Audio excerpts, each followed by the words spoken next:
മിശിഹായിൽ ഏറ്റവും സ്നേഹം നിറഞ്ഞവരെ, മംഗളവാർത്ത മാനവരക്ഷാകര ചരിത്രത്തിലെ ഏറ്റവും സന്തോഷം നിറഞ്ഞ വാർത്തയാണ്.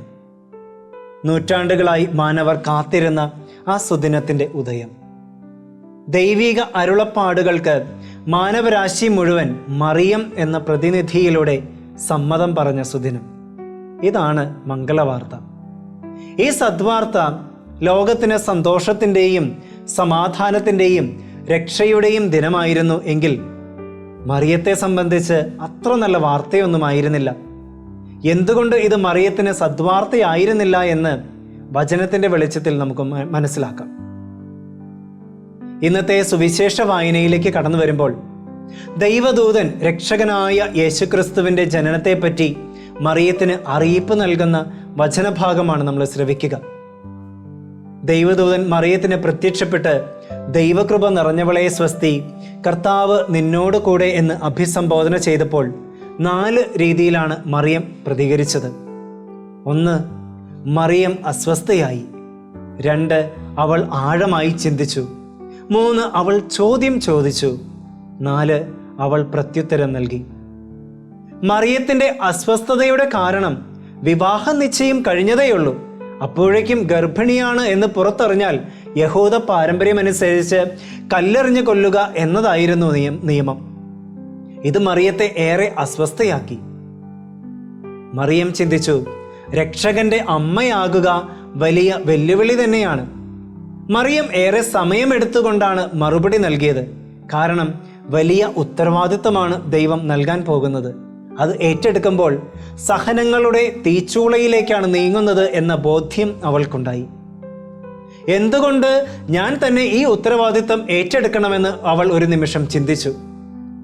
പ്രയാസങ്ങളും പ്രതിസന്ധികളും ആശയക്കുഴപ്പങ്ങളും സംഘർഷങ്ങളും എല്ലാം നേരിടേണ്ടി വരുന്നതിനെക്കുറിച്ചും അവൾ ഒരു നിമിഷം ഓർത്തു പോവുകയാണ്. ഉടനെ അവൾ ചോദിക്കുകയാണ്, ഇതെങ്ങനെ സംഭവിക്കും?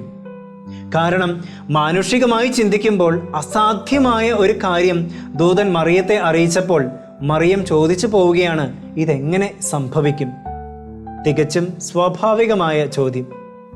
അവളുടെ ചോദ്യത്തിനുള്ള ഉത്തരമായി ദൂതൻ പറയുകയാണ്, പരിശുദ്ധാത്മാവ് നിന്റെ മേൽ വരും, അത്യുന്നതന്റെ ശക്തി നിന്റെ മേൽ ആവസിക്കും.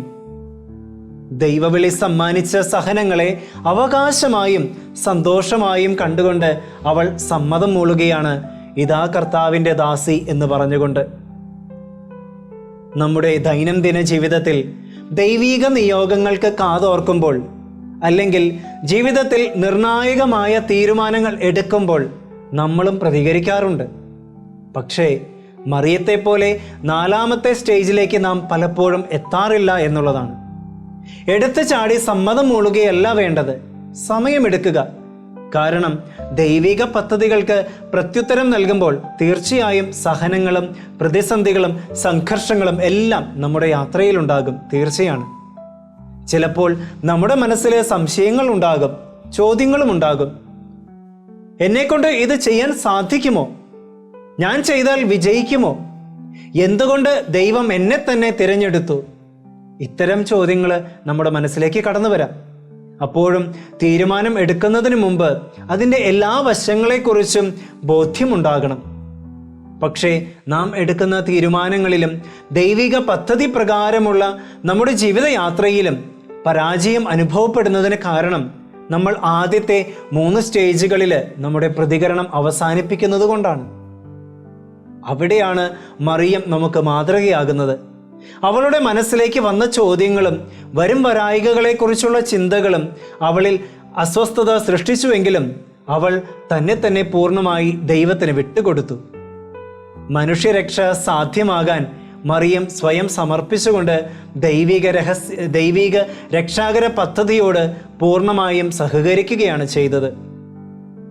അതുപോലെ ദൈവിക നിയോഗങ്ങളും ജീവിതത്തിൽ എടുക്കുന്ന തീരുമാനങ്ങളും വിജയത്തിലെത്താൻ മറിയത്തെ പോലെ നമ്മെ തന്നെ ദൈവഹിതത്തിന് വിട്ടുകൊടുക്കുമ്പോൾ നമ്മുടെ ജീവിതത്തിൽ അത്ഭുതങ്ങളും അടയാളങ്ങളും സംഭവിക്കും. നമുക്ക് പ്രാർത്ഥിക്കാം. ഈശോയെ, അങ്ങയുടെ മാതാവായ മറിയത്തെ പോലെ ജീവിതത്തിൽ സംഘർഷങ്ങളും പ്രതിസന്ധികളും വഴിമുട്ടി നിൽക്കുന്ന സാഹചര്യങ്ങളിലൂടെ കടന്നു പോകുമ്പോഴും സ്വയം അങ്ങേക്കായി സമർപ്പിച്ചുകൊണ്ട് അങ്ങയുടെ വിളിക്ക് പ്രത്യുത്തരം നൽകാൻ കൃപ നൽകണമേ. ആമേൻ.